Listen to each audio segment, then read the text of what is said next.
Welcome back to Nasdaq Trade Talks. I'm your host, Jill Malandrino, Global Markets Reporter at Nasdaq. We're coming to you live from the DC Blockchain Summit. Joining me for this segment, we have Matt Rozak. He's the co-founder and chairman of Block Inc. And we're here to catch up on the current state of blockchain technology adoption and cryptocurrency. Matt, it's great to see you back here in DC. In the past, since we've spoken, we've always talked about the future of blockchain, the future of cryptocurrency, but the panel that you just sat on is the future of tokenization.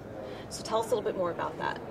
Yeah, so we're seeing tokenization of things really start to unpack. Early days was Bitcoin, crypto, and now we're seeing lots of new networks, digital cooperatives building new layers of the internet. So think storage, compute, etc. The ICO phenomenon, the Cambrian explosion, raised lots of capital, makes it a little harder to raise capital today for certain projects. But good teams and good projects will always get funded. The new theme we're seeing though today is security token offerings. So traditional assets. So think a cap table, a hotel, a bar of gold will get tokenized. Will trade on new exchanges, and I think we'll see liquidity and market values get a little bit more efficient that way in this new phenomenon of STOs. Mm-hmm. Now, what about the broader capital market adoption of that? Is this technology being adopted? Well, I think you have two things. On the crypto side, you have lots of global exchanges, so think Binance, et cetera,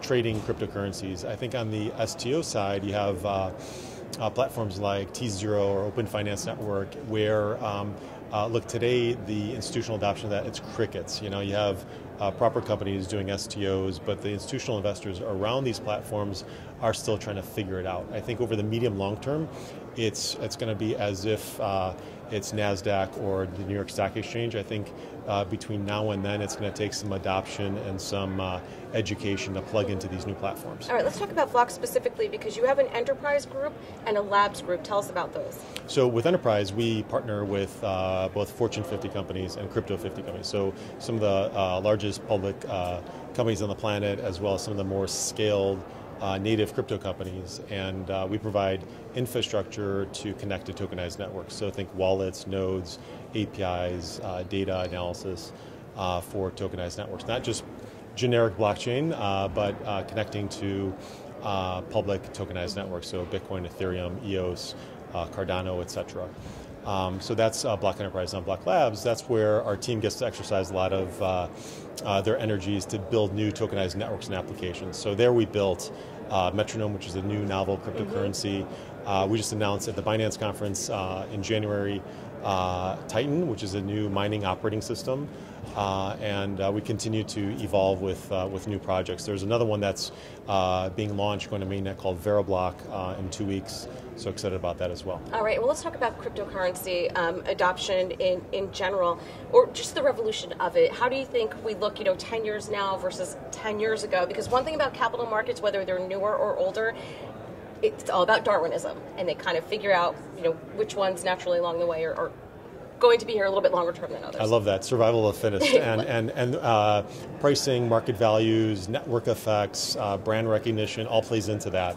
If you look at Bitcoin, look, it was invented 10 years ago on a 9-page PDF that was sent to a dozen developers, and it's now a $60-ish billion market cap cryptocurrency, and we're in the early days of the space. I think we haven't seen anything yet. I think the headlines of crypto and Bitcoin early days was drug money, nefarious uses, etc. Now it's the whole dialogue is when are institutions coming, and then you see Bakkt, you see Fidelity, you see other connective tissue being built to this ecosystem. Once that really gets in place, and you have cryptocurrencies and STOs, and so all these new tokenized assets are going to rely on new wallets, new exchanges, new custody platforms, that are devoid of anything Wall Street's been using for the last 100 years. I mean, you could even argue the same thing with social media, which is a relatively new technology as well, starting out with MySpace, and it kind of figures out what's going to work, what's not. But you can't be a Fortune 500 company or any company these days without a social media strategy. So it's, you could compare those two technologies in somewhere where you never expected institutional adoption. Yep. Now look at it. Yeah. So to wrap up here, the Chamber recently announced the National Action for Blockchain. Can you fill us in a little bit about that? Absolutely. So traveling around the world and going to Asia, Europe, etc., lots of countries are innovating with their regulation towards this industry. It's actually, if you go to Singapore and Switzerland, it's actually done at an unprecedented rate, and it's inspiring. Coming back to the U.S., you're kind of like, wow, it's ho-hum. The agencies don't have clarity, and so starting with just a compass, a true north to say that this is important technology, just like the internet was 25 years ago, to embrace it, to foster it. And I think that flywheel will help all these agencies get their acts together to kind of have a more harmonized view towards the adoption of this technology. So it's a process, and it's hard to kind of figure out all the issues between IRS and CFTC and SEC and Treasury.